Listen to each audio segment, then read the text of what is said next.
Clay the poet? Come on in then. Ernest lived at a fourth-floor walk-up on the Lower East Side.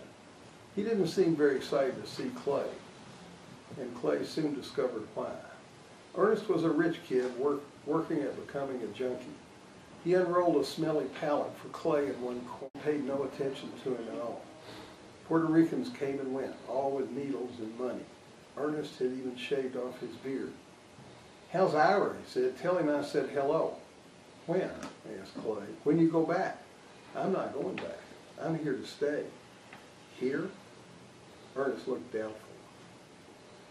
After a few days, Ernest was in a better mood. He washed his face in the sink. "I need a walk," he said. Clay followed him to Washington Square. The Puerto Ricans gave way to beatniks. Clay had never seen so many.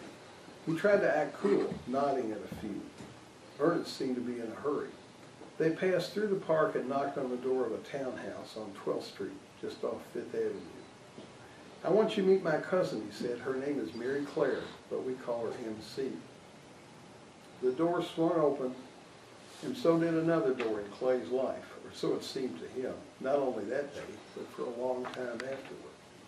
She had long, straight blonde hair and narrow shoulders, and she was holding a paperback book in one hand.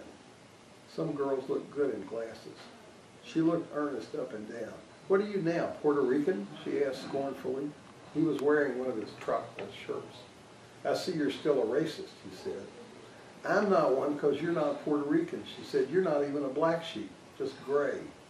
"Any mail for me?" said Ernest. He brushed past her into the house. Clay followed, confused, nervous with delight. The house was filled with books. Her nipples showed through her tank top, but she didn't seem to mind. "This is a friend of Ira's from Minnesota. You remember Ira?" "Not actually Minnesota," said Clay. "Of course I remember Ira," she said. "You met Ira through me, remember?" "Clay," said Clay. She sailed her book onto a sofa expertly, and they shook hands. He tried to remember if he had ever shaken hands with a girl before. It didn't seem so. Hers was small and cool. "MC," she said. She examined him over her glasses, as purposeful as a bird. "Come on in, since you're already in. You two want a beer?" "Sure," said Clay. "Clay here's a poet," said Ernest. "I thought you might like to meet him. Maybe he'll read you some poems." Clay decided he didn't like Ernest after all. Neither apparently did MC. They sat in the back in the garden and talked while Ernest called his mother. "He's asking for money," said MC. "He's always hard up." The back of the house was all glass, and they could see Ernest on the phone under towers of books. "You're not really a serious associate of my cousin's, I hope." "A friend of a friend," said Clay, feeling suddenly ungrateful. "This is my first time in New York, and he's been pretty helpful." "I'll bet." She smiled. "Want another beer?" "Sure," said Clay. It was a brand he'd never seen before. She had barely touched her own. He watched her through the glass as she went into the kitchen, ignoring Ernest on the phone. She was almost tall, in long, loose slacks. She was pulling on a T-shirt, coming back outside. "Where's Block Island?" he asked. "Around," she said, looking down at her T-shirt. "Off the coast, New England. Where are you from, anyway?" "Kentucky. Western Kentucky, actually." "Actually again," she said. "Amazing. What do you want to see while you're in New York?" "Oh, I'm here to stay. I want to see everything. The Blue Note, the White Horse, you name it." "Cool," she said. "That can be arranged." Ernest knocked on the window and waved goodbye. MC dismissed him with a wave, like shooting a fly. "My cousin," she said, "is a pain. Looks like you've been dumped." "I don't mind. Drink up. I'll take you to the White Horse." There were trees on the way. It was a different New York. The White Horse was a grubby, magical little bar that smelled of poetry and beer, sawdust and Welsh winters, John Coltrane on the jukebox, and no Marty Robbins. After a beer or two, Clay recited a poem from memory, and MC seemed studiously impressed. She was a junior at Barnard, studying anthropology and political science, and staying at her father's place on weekends while he was out of town.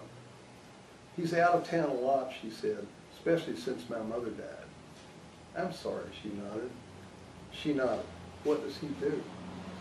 "My father? This and that." She said his name, and Clay didn't recognize it, but recognized it that he should. He teaches at Columbia, writes for The Nation. Right now he's advising the president. Cool, said Clay. Have you met him? My dad? I'm kidding. You mean the president? Of course not. I'm kept safely out of the way, like Ernest. I see. He kissed her, and she let him. The afternoon light was fading. In the White Horse, the bottles and the mirrors gleamed. Behind the bar, there were 6 cans of scotch and no bourbon. Clay got 2 more beers from the bar, and in the mirror, he saw behind him the little table between the jukebox and the dirty window, where she waited for him in her black t-shirt, looking out over the avenue. He raised a glass to himself in the mirror. Hello, clowns. What's that? Oh, nothing, he said, an incantation. I like that. They walked back together, hand in hand. He was explaining his theory of poetry, how it was found and not made, or something like that. She was amused by his accent. You can come in if you like, she said. You look like you could use a shower. There's no shower in earnest, Clay said. It's just a tub in the kitchen. He's all style, he said. There's a shower down the hall on the right, first door. Indeed, a stack of books by the toilet. Clay looked through them, recognizing none, then undressed and got in. It had a glass door instead of a curtain. The hot water felt good. The glass door slid open. I could use a shower too, she said.